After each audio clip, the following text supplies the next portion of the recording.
Avez-vous déjà ressenti un étrange tirage en arrière, un sabotage subtil ou un changement soudain dans le comportement de quelqu'un précisément lorsque vous avez commencé à vous sentir plus fort, à fixer des limites ou à vraiment trouver votre voie?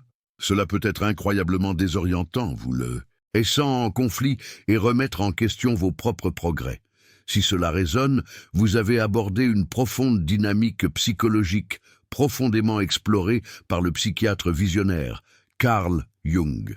Son travail fournit un cadre essentiel pour comprendre pourquoi certaines personnes réagissent défensivement ou même agressivement face à la force intérieure croissante d'une autre. Aujourd'hui, nous allons plonger dans cette danse complexe en utilisant l'objectif de Jung, en découvrant les mécanismes cachés en jeu et en offrant une clarté pour naviguer dans ces eaux difficiles.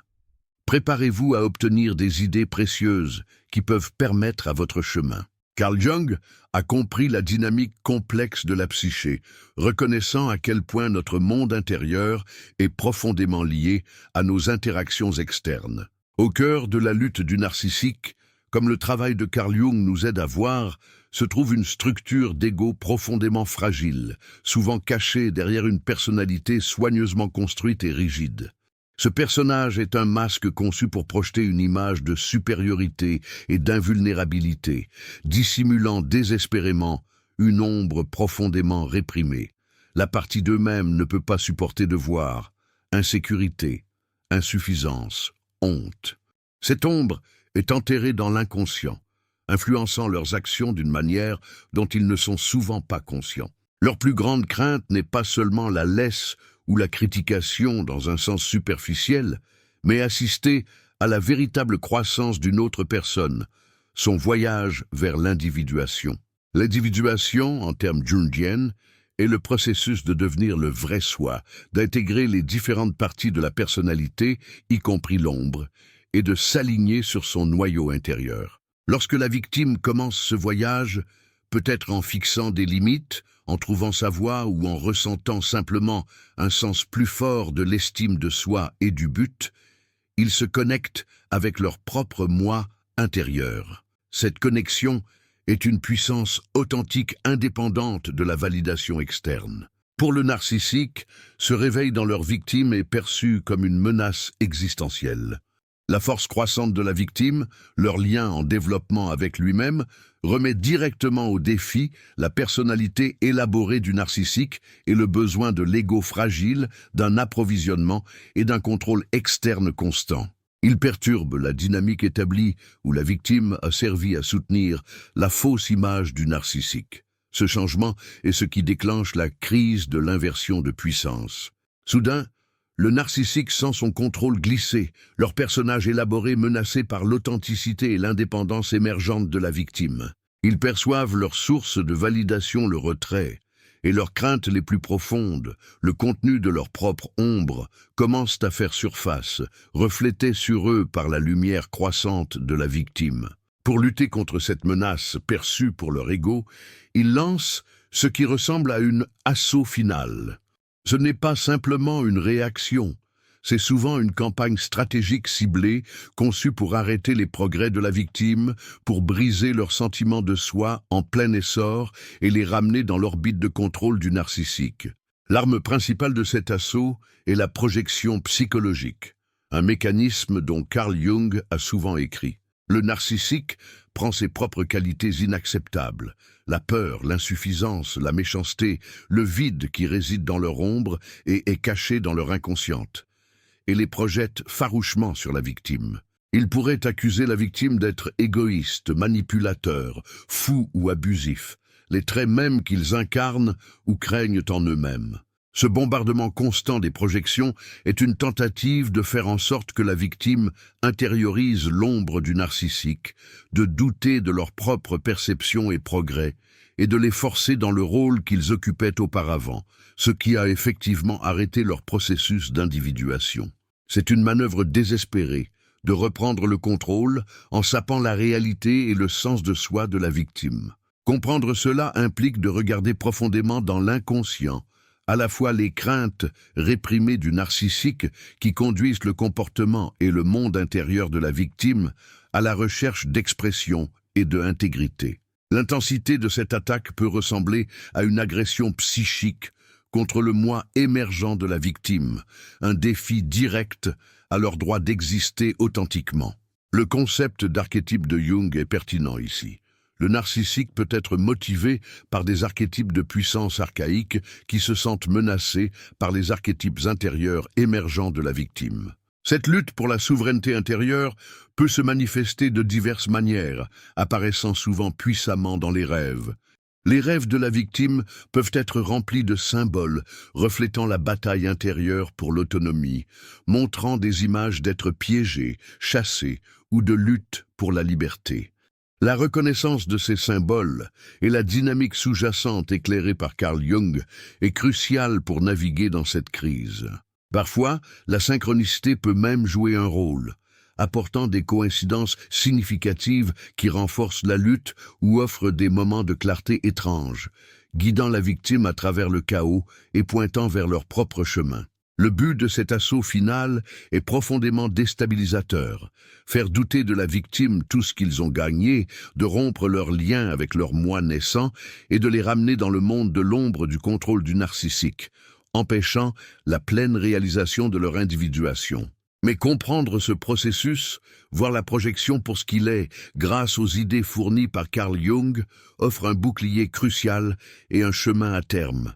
Il permet à la victime de reconnaître que l'attaque ne reflète pas sa valeur inhérente, mais une manœuvre désespérée née de la fragmentation interne du narcissique et la peur de l'ombre inconsciente exposée par la lumière croissante de la victime. La honte de force est une attaque directe contre l'ego furable de la victime. Le narcissique cherche à démanteler le sens nouvellement formé de l'estime de soi et de la confiance, étiquetant ses développements sains comme des traits négatifs comme la froideur ou l'arrogance. Ils veulent réactiver l'ancien personnage, la façade conforme que la victime portait pour survivre à la relation, qui était facilement contrôlée. Cette vieille personnalité a été façonnée par les projections et les attentes du narcissique, conçues pour garder la victime petite et dépendante. Lorsque la victime commence à perdre cette peau, exprimant sa force d'ego authentique, cela ressemble à une menace existentielle pour le narcissique, dont le propre ego fragile est fortement investi dans le maintien du déséquilibre du pouvoir. Si la honte de la force ne compterait pas la victime dans l'ancien rôle, le narcissique déploie la manipulation nostalgique. Cette tactique contourne les défenses conscientes de la victime et cible le résidu émotionnel du passé. En évoquant des souvenirs d'un meilleur moment soi-disant, souvent une version hautement idéalisée et fausse du début ou des moments de renforcement intermittent de la relation, ils essaient de déclencher des sentiments de désir, de culpabilité ou de confusion. Ils parleront du vieux avec un ton de tristesse mélancolique, suggérant que la version actuelle et plus forte est en quelque sorte décevante ou brisée. Il s'agit d'une tactique psychologique pour créer une dissonance cognitive et des troubles émotionnels, faisant douter de la victime leur réalité actuelle et les mesures difficiles qu'ils ont prises vers leur propre individuation. Le but est de créer une puissante traction émotionnelle dans la dynamique familière, quoique destructrice.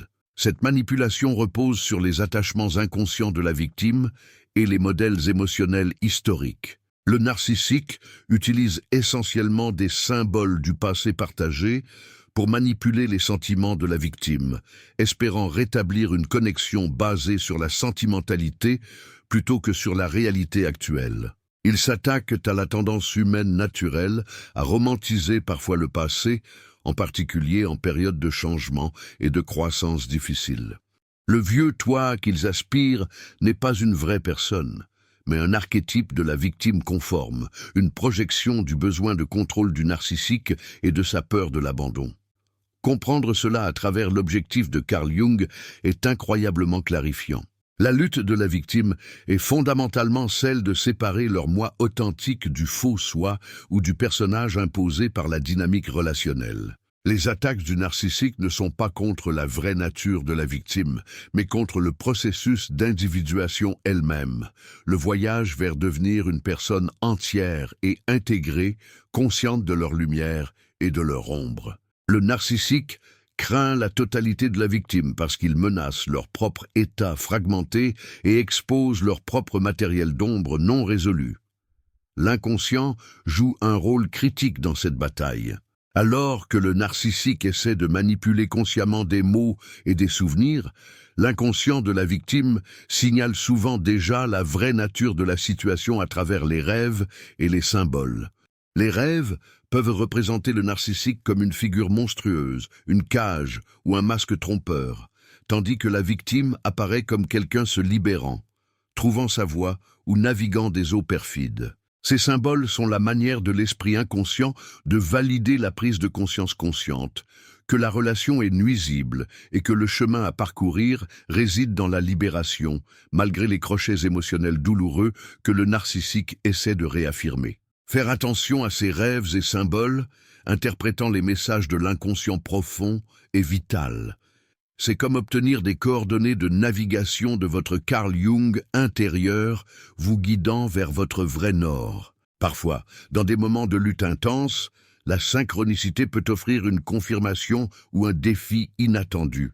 Une rencontre fortuite, une phrase entendue, un livre qui s'ouvre, des événements apparemment indépendants pourraient les porter un poids symbolique, renforçant la résolution de la victime ou mettant en évidence une vérité que le narcissique essaie de masquer. Ces coïncidences significatives peuvent ressembler à la validation de l'univers, soutenant le voyage difficile, loin de la dynamique manipulatrice et vers le soi authentique. Ce sont des indices de l'inconscient, suggérant un schéma ou un sens plus vaste au-delà du conflit immédiat. L'ensemble du processus de résistance à la honte de la force et à la manipulation nostalgique est un puissant acte de récupération du soi. Cela implique de choisir consciemment d'honorer le nouvel ego plus fort et de redéfinir la personnalité en fonction de la vérité interne plutôt que d'une pression externe. Cela signifie affronter les aspects de l'ombre de la relation passée, les parties de soi qui ont été supprimées ou déformées, et les intégrant dans une image plus complète de qui vous devenez. Cette intégration est au cœur du concept d'individuation de Jung. Ce voyage d'individuation, bien que guidé par la boussole intérieure, est souvent chargé de défis externes, conçus pour vous ramener dans l'orbite familière et toxique. La vulnérabilité fabriquée est peut-être la plus insidieuse de ces défis, car elle cible directement l'empathie et la compassion, qui sont des aspects vitaux d'une personnalité saine et sont souvent amplifiés chez ceux ciblés par des narcissiques. Le narcissique tire parti de ses qualités mêmes, présentant une personnalité d'impuissance soigneusement construite pour déclencher l'envie de la victime de sauver ou de gardien. Ce n'est pas une véritable vulnérabilité, c'est une performance, un jeu stratégique dans leur jeu de contrôle. Ils visent à démonter la confiance et l'indépendance croissante de la victime, exploitant sa capacité inhérente à la connexion et à la préoccupation. Reconnaître cette tactique manipulatrice est crucial. Cela nécessite un effort conscient pour distinguer la douleur authentique et un affichage calculé. La clé réside dans l'observation du timing et contexte de cette fragilité soudaine. Est-ce que cela apparaît facilement lorsque vous fixez des limites, que vous rencontrez du succès ou que vous avancez dans votre vie? Est-ce que cela disparaît tout aussi rapidement une fois que l'objectif immédiat, vous retirer, est atteint? Apprendre à voir à travers cette performance nécessite de renforcer les facultés critiques de l'ego, refusant d'être uniquement régi par l'attraction émotionnelle déclenchée par la crise fabriquée. Il s'agit de prendre du recul et d'analyser le modèle, de reconnaître les symboles, de manipulation intégrée dans le récit qu'il présente. Cette étape est un test critique de la résilience de l'ego et de son engagement envers le chemin de soi. La tactique du narcissique tente de rétablir l'ancienne dynamique codépendante, où le sens de la valeur de la victime était lié au sauveteur ou au soignant.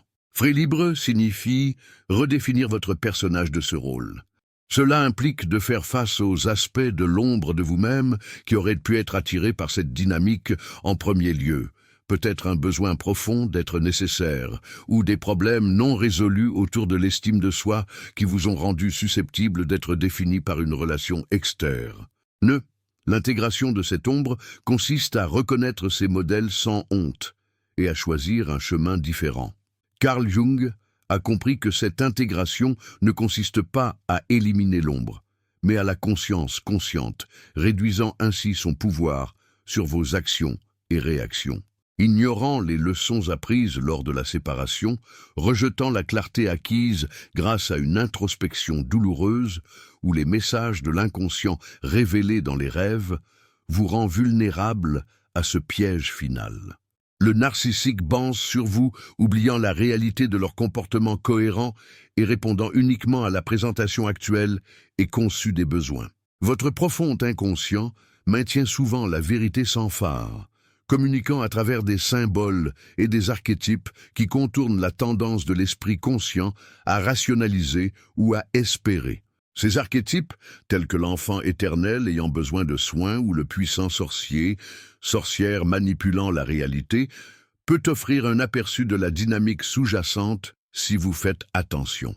Résister à cette traction est un acte de courage, une réaffirmation de votre moi naissant contre les pressions du monde extérieur et la force manipulatrice essayant de définir votre réalité. Il s'agit de faire confiance à votre propre connaissance interne, cette sagesse tranquille qui murmure la vérité même face à un torrent d'attraits émotionnels et de crises fabriquées. La synchronicité pourrait même jouer un rôle ici, présentant des rappels en temps opportun ou des confirmations qui renforcent votre détermination à rester fidèle à la voie de l'individuation.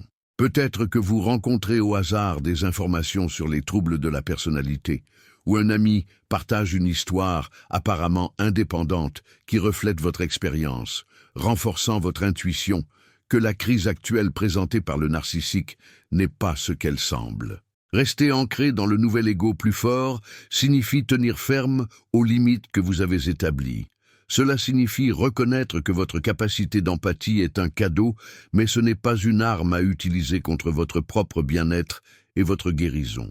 La crise manufacturée du narcissique est conçue pour déclencher cette empathie armée, vous ramenant dans leur drame et loin du travail crucial d'intégration de vos expériences et de consolidation de votre nouvelle identité. C'est une attaque directe sur vos progrès vers l'individuation. Ils ressentent votre force croissante, votre alignement avec votre moi authentique, et leur réponse est de déployer cette tactique ultime, semblant plus faible que jamais, pour exploiter vos forces. La voie à suivre nécessite une conscience vigilante, un refus de laisser le personnage qu'il projette remplacer le modèle de comportement cohérent que vous avez assisté. Il s'agit de faire confiance aux révélations douloureuses mais honnêtes de vos interprétations inconscientes, de ces rêves dérangeants et des idées claires acquises pendant les moments de clarté. Le travail de Carl Jung fournit un cadre pour comprendre cette bataille interne, la lutte pour consolider la force de l'ego et l'aligner sur la sagesse du soi, résistant à l'attraction régressive de la manipulation externe et les aspects filitiles qui recherchent le réconfort dans une dynamique femme. Ilière, voire nuisible. C'est un processus continu pour affiner votre compréhension des symboles qui vous guident ou vous induisent en erreur.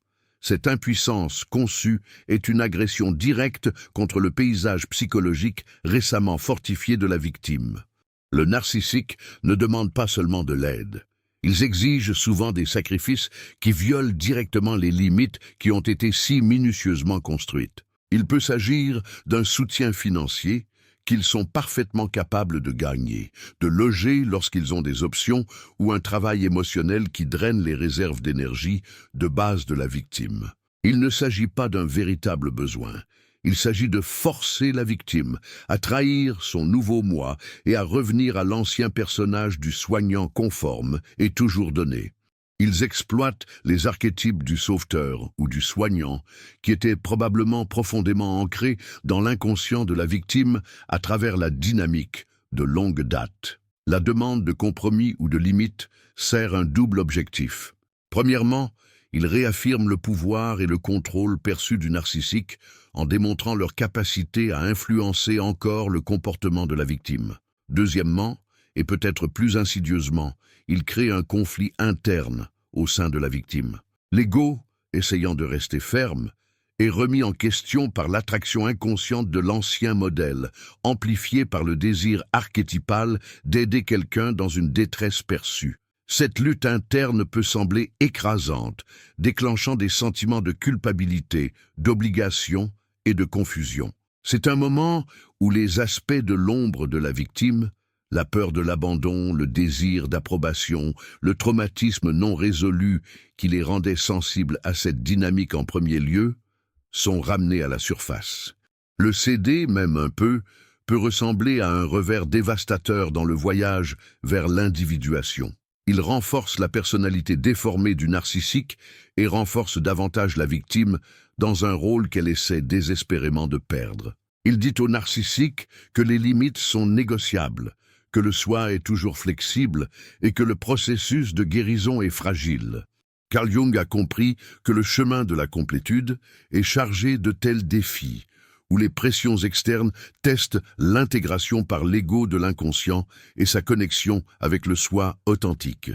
Rester résolu dans ces moments nécessite une profonde confiance dans les leçons douloureuses apprises, un refus de laisser la façade soigneusement construite, la personnalité du narcissique de l'effondrement total, l'emporter sur la vérité persistante de leur caractère révélé par d'innombrables expés. Rien se passer. Il exige d'écouter les sentiments intestinaux, les indices subtils de l'inconscient qui crient le danger, se présentant souvent dans des rêves agités ou des coups de pouce intuitifs troublants. Reconnaître ces symboles internes est primordial. Parfois, une série d'événements apparemment indépendants pourrait coïncider avec la crise du narcissique, créant un sentiment de synchronicité qui peut être mal interprété comme un signe que vous devez intervenir, plutôt que de le considérer comme un test de votre nouvelle résilience. Le narcissique arme en armement cela, en espérant que vous attribuerez un sens à ces co-occurrences qui serrent leur agenda. La victime doit reconnaître que l'auto-sabotage du narcissique n'est pas un véritable cri d'aide conduisant à un changement potentiel, mais une manœuvre tactique. C'est un symbole de leur propre incapacité à faire face à l'indépendance et à la croissance de la victime. Leur effondrement est conçu pour déclencher une danse familière, un ensemble de marches bien usées, enracinées dans des modèles inconscients profondément ancrés chez les deux individus. Breaking libre signifie refuser de danser, même lorsque la musique d'obligation et de culpabilité joue à son plus fort. Cela signifie permettre au narcissique de ressentir les conséquences de ses propres actions, peu importe à quel point il est difficile de voir. Il ne s'agit pas d'être cruel. Il s'agit de permettre à la réalité de fonctionner et de refuser de permettre un comportement destructeur pour votre propre bien-être et comme un refus de participer à leur manipulation de la réalité. La force de votre ego est testée ici, sa capacité à hiérarchiser vos propres besoins et l'intégrité de vous-même sur les exigences du personnage axé sur la crise du narcissique. Le voyage de l'individuation nécessite de faire face à ces moments difficiles, en comprenant les éléments de l'ombre qu'ils suscitent en vous et en choisissant un chemin aligné avec votre vérité authentique, guidé par la sagesse plus profonde du soi, et non sur les plaidoyers désespérés d'un personnage manipulateur. La lutte pour démêler n'est pas seulement externe. Il s'agit d'un travail psychologique interne profond, explorant les symboles et les archétypes qui vous ont tenus liés, les traitant par un effort conscient et les idées offertes par l'inconscient, peut-être très bien illustrées dans vos rêves. Essentiellement, naviguer dans ces défis manipulateurs, vus à travers le cadre offert par Carl Jung, n'est pas seulement une bataille externe, mais un profond voyage interne d'individuation. Il faut renforcer l'ego pour voir au-delà de la personnalité trompeuse et s'aligner sur l'intégrité du soi, intégrant les aspects de l'ombre éclairés par le conflit.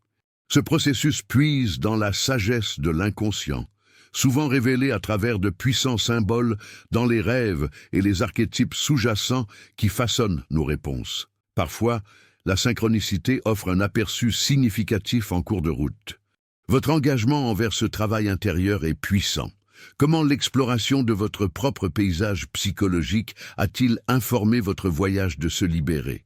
Pour les grands penseurs prêts à approfondir l'inconscient et le chemin de soi, abonnez-vous et activez aujourd'hui les notifications. N'oubliez pas que vous n'êtes pas brisé, vous devenez.